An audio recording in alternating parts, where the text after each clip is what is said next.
Hey friends, let's go back to the 1980s. I want to show you a snapshot of 1985, the days of Sai, shoge, and swords. Let's take a look. I hope you have a couple minutes. If you're a younger person, go back in time with me. I think you'll have a good time. For the rest of you, let's head back into the ninja boom of America. All right, friends, let's venture back into 1985. You may have not been born yet. Some of you, like me, who are fortunate enough, were born in the 70s or perhaps 60s, 80s, 90s. Let's go back and take a peek in a snapshot in time. America was in a good spot, in my opinion. Let's look at what was happening. In 1985 in the US, the average monthly rent was $325 a month for rent. Amazing. A gallon of gas was only $1.09. The average cost of a new house was only $89,000. That's incredible. A new car, a brand new car, $9,000. $9,000 for a new car, and a stamp was only 22 cents. Isn't that incredible? Bit depressing, but times were good. Times were good, easier. Remember, cost never goes down. It always goes up. Now, what was happening on television at the time? Who remembers this? This was playing at the time in 1984-85. That's right, The Master with Lee Van Cleef, Sho Kosugi, Timothy Van Patten. A terrible television show, kind of in the likes of Dukes of Hazzard, but we watched it every Friday night. It was a fun show. Didn't last long. Ratings were not very good. Lee Van Cleef, it was amazing when he put his mask on. You knew that he was doing nothing. Matter of fact, going back and trying to watch this is really difficult because Sho Kosugi is obviously doing all the stunts of Lee Van Cleef, and they didn't even bother to take his voice out. Lee Van Cleef would supposedly be fighting bad guys, but he was infirm and very elderly. And Sho Kosugi, they would leave Sho's voice in, so you knew it wasn't Lee Van Cleef. It's fun to watch, though. I have it on Blu-ray. So those of you might remember The Master. It was a really fun show to watch. Oh, we have to mention this one from 1984. Who knows this one? Of course you do. The Karate Kid with Miyagi and Daniel-san. Here he is catching the fly with his chopsticks. This was a cultural phenomenon in 1984, I think it released. But in 85, it was still hugely present, affecting everything. Here's another shot from the movie in the scene when they're about to go into their tournament. Look at that. The beautiful Elizabeth Shue, which every boy had a crush on back then. And we all wanted a grandfather like Miyagi-san. And Daniel we wanted to be. Good story. Still holds up. Who remembers this movie from 1985? That's right. You remember. Maybe not. The Last Dragon. Isn't that correct? The Last Dragon with Shonuff and Shogun and all those cool characters. What a fun movie. I think it was Barry Gordy. Great, great movie. We loved this. We saw it at the movies, and we would go home and kung fu fighting. Kung fu was big back then, and ninja, the ninja boom, which I'm going to get more into in a moment. But who remembers that movie? How cool. Leroy, everybody, was such a good time. Oh, here's an old nugget. Yeah, you guys remember that one. A terrible movie called Jim Kata. I'm sorry, I can't remember his name. I think it's Scott something. The gymnast who went to this crazy town and was fighting bad guys. What a terrible movie, but almost like a horror movie too. It was really disturbing, some of the scenes. Jim Kata. And we'd always wonder, why does he have like these gymnastics things in the middle of this old like Russian city? Why are there high bars hanging up with powder already on them? We knew back then it was a terrible movie with Jim Kata spinning around on his horse and stuff, kicking people, but we loved it. We loved it. We rented it. Oh, here we go into the ninja stuff. This is, what movie is that from? Remember? Pray for Death with the one and only Sho Kosugi. I remember trying to make that mask as a kid. I was 15 years old, and I would go out and try to create that helmet, and I had the shuriken, and I had the sword and everything. Everyone loved Pray for Death. This was after Revenge of the Ninja, I think, and after Enter the Ninja, of course. And I think Ninja 3 might have been after this. Maybe before. Pray for Death. Who remembers this one? Who is this? Who is this? You guys know? That's right, the one and only Tadashi Yamashita in what movie? American Ninja. Again, another dud of a movie, but fascinating to watch. The music was terrible for the movie. I think filmed probably in the Philippines where it was cheap, and they kind of mishmashed military and army stuff with the ninja. Here we go with Michael Dudikoff and his master. Remember this scene? Showing him the ninja signals, the Kobogera. Remember that scene, all of you out there who Michael Dudikoff fans. Remember this movie. It was a fun one. Terrible, cheesy, but we loved it. We loved it. We rented it 100 times, and then we go out back and beat each other up. No internet back then, really, so you had to go out and do stuff. Maybe AOL was around. Who remembers these magazines from 1985? The Ninja magazines. This was huge in America. We absolutely ate these up. They were at every store, every bookstore, and you would order them every month. They would come through every month. Here are the books that we had back then. Who remembers this one by Mr. Hayes? Who remembers this one from 1984? 84, 85. These were huge. Here's the original from 1984 that I bought at a Kmart. And here's the sticker. It was $9.95 back then. See that sticker there? $9.95 at Kmart. And later on, Mr. Hayes signed this when I went to one of my first seminars. Here he is. Todd in the Spirit, Stephen K. Hayes. This was huge back then. God, we loved these books. And then this one that came out soon after in 1985, The Mystic Arts of the Ninja, with Mr. Hayes there. Here's another signature, Todd Nin. These are original books, probably 40-something years old now. We loved these. My God, we'd stare at them forever. What else was happening? We had the Ninja magazines. Who recognizes this? These were the ads in the back of Asian World of Martial Arts. You remember that face? We would stare at those shuriken for hours and hours, and I ordered that. See that round target there with the dragon? I ordered that, and I ordered all these shuriken. How much was shuriken back then? Are their prices? Yeah, they were like $2, $1.50 for a shuriken back then. But for us, it was expensive. You had to save up your money. Who remembers this stuff? Here's another Ninja magazine cover from then. I have a couple of these at home. I should have brought them in. But you remember these photos are indelibly stamped on our mind. They bring out a visceral reaction. Here's Fighting Stars magazine, and there's Michael on the front. Right after Rambo, you see all these. You had Chuck Norris back then doing his kind of military karate movies. These memories are fantastic. Oh, you guys remember this? Who's old enough to remember the Dolan's Sports magazine? Does that not bring back memories for those of you out there old guys?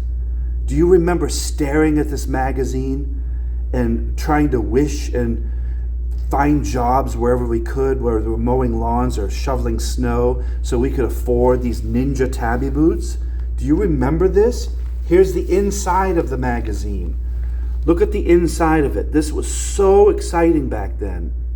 We would just stare. We drool at this and wish that we could have some of these tools. And I went out and worked my butt off to afford to buy these so that I could wreck them in my backyard. Oh, who remembers this image? Ready? Check this image out. Yeah, you remember. All these different terrible shapes of shuriken had nothing to do with reality, but they were so fun. And we ordered these to throw. They wouldn't stick. They were horrible at sticking. They weren't sharp. They were basically like stamped out. But look at these shuriken. Eagle 4-point, Mountain 4-point. And again, how much are these? Yeah, they're $1.30 each. Incredible bargain. But again, that would have been like $10 back then. Oh my God. I fantasized about this sword forever. Do you remember that? The steel ninja toe. Those of you out there are now seeing this perhaps for the first time. I see this picture 40, 50 years later, and it's stuck in my head. $109.95 was so much money back then. But we drooled over ordering this genuine steel ninja toe. There was no ninja toe, but this was the one Sho was using in his movies. And we loved this. And finally, I would buy one, I would break it, I would repair it, I would try to make my own out of a golf club, and then I would buy another if I could afford it. They had a black or a silver blade at the time, and it was probably terrible. My guess was it's 440 stainless steel. Yeah, you had one with a better blade, the stainless steel blade, a die-cast blade, which was basically like aluminum alloy, but this one was steel and you could smash it. It was actually quite well made. I brought that into the cornfields for hundreds of hours of fun. Look at this, Asian world. Who remembers this photo in your head with the big fist and all the nunchaku back then? We called them nunchucks. They're called nunchaku. Had nothing to do with the ninja, but they were hugely popular from Bruce Lee. And we loved these weapons. We would order these. How much were they back then? Look at that. They were $8, $9 for that thing, and you would buy it and you would just beat the heck out of them. Some of them had studs on them, they had chains, they had ropes. Some of them were rubber based on Game of Death. But this image is stuck in our heads. It brings about a visceral reaction. Check this out, Kung Fu Throwing Stars magazine. Do you remember that one? Look at these shuriken. Yeah, you and I had these. The nunchucks, everything. We had the Bruce Lee outfit from Game of Death. Look at all those terrible shapes. This was so much fun. This was our childhood. Things were simple. We weren't online. We were outdoors playing and using our imagination. Check this out. I want to show you this. Oh my gosh, let me move some stuff here. Yeah, here's a ninja toe sword from Shokusugi back in the day. Beautiful sword. That's a new one. Who recognizes this here? Oh my gosh, you guys ready to go back? This is you might not recognize it, I'm not sure. I'm going to put it, let's do it justice and hold it out with shuriken. I'm going to put some shuriken here. Oh, who sees it? Who sees it? Let me move. I'm going to be careful because I'm going to frame this again. Oh, where did he go? He's a ninja. He disappeared. Yeah, the one and only Shokusugi. Check it out. Do you remember having this on your wall? Shokusugi. Let's put a Kusari Fundo. Let's put a Kyoketsu Shoge to hold this down.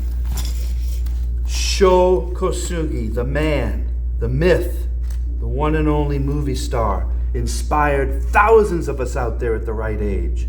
If you were 10, 12, 15, 20, you loved this man and everything he did. Here he is with a Yumi bow and a Ya arrow. He made all these weapons. He was an inventor. He is an inventor. He invented many of these weapons. He pretty much invented this sword. I think. I'm pretty sure he was one of the ones that invented it. Here he is with a little tanto, and here he is in the woods, clearly a set with bamboo. And what's it say here?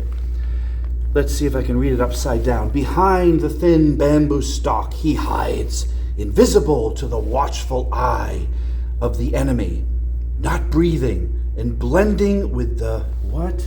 Blending with the mural sky, the hidden ninja has no peer and cannot be found. Written by Michael Seiler. Look at that. What cool memories we had of Shokusugi in his movies. Isn't that incredible? Now, what movies was showing back then? This was probably from around Pray for Death. That was the time, my guess is, this poster was made, right around there. But isn't this fun, you guys, to go back and just look at this stuff and kind of reminisce? Look at this. There's a couple of ninja shuko from back then that we would use to put on our hand, and we would actually try to climb trees with these and scratch open things and just wreck your hand. They're not made for climbing, but they were fun. These kind of bear claws, shuko, isn't that fun? And the Kyoketsu Shoge, we bought these. These were probably $15 back then. And then you would use these to hook onto branches. They have a ring here with a chain, and you would swing this around, and then you would climb up trees and just fall down and get hurt and go home. Back then, you got hurt a lot. We didn't care. Just be home by the streetlights when they were on and come for dinner. That was our motto. And we were latchkey kids, so back then we would go out with stuff like this. Very dangerous for a 10, 15-year-old. We didn't care. We had live swords. We had sharp shuriken. We would go out into the woods and hack things around, climb trees. Here's some shuriken. Not original, but nice shuriken nonetheless. But these were the days. These were the days when life was much more simple. And I'm not saying life can't be simple now. I mean, I can't, for the young people out there looking at this, you're like, you old fart, what do you care? Because this was my childhood, so what was yours? What's your childhood now? Back then, Nintendo was out. We had Nintendo. We still had the Atari 2600 and 7800. And all these beautiful movies were coming out at the theater, one after the other, and just smacking us in the face and making us want to go out and buy all these products. But we loved it. We loved everything about it. I regret nothing about my childhood back in 1985 when things were so simple, so simple. But now, at your age, as a young person, fresh and new and excited, what excites you now? Do you go back and look at this stuff, or does MMA excite you now? Maybe it does. Maybe it does. Modern martial art things are great. A lot of them are great. And sadly, a lot of this stuff is too expensive now. And, you know, we might not have a place of our own. But I'm hoping that you're taking mental pictures of things like this, books that you buy, games that you're playing right now, video games, so that in 20, 30 years, long after I'm gone, you can go back and make a video of all the stuff that you loved and cherished as a child or a teenager. My only advice is please take mental note of everything that you're seeing and absorbing. Hopefully it's positive and it gives you memories that you can share with your kids and grandkids. So I leave you with that. A snapshot of 1985. The ninja boom was taking over America and indeed the world. Sho Kosugi, Stephen Hayes, and a few other people were at the top of their game and on top of the world. And we had a blast, and what memories they were. Everyone have a great day. Thank you so much for watching. Comment below if you had books and what did you have? What movies did I miss, hopefully? I didn't miss any, but I might have. Let me know below. I'd love to hear your story about what your memories are from back then. Have a great day, everybody. I wish you well. Bye-bye.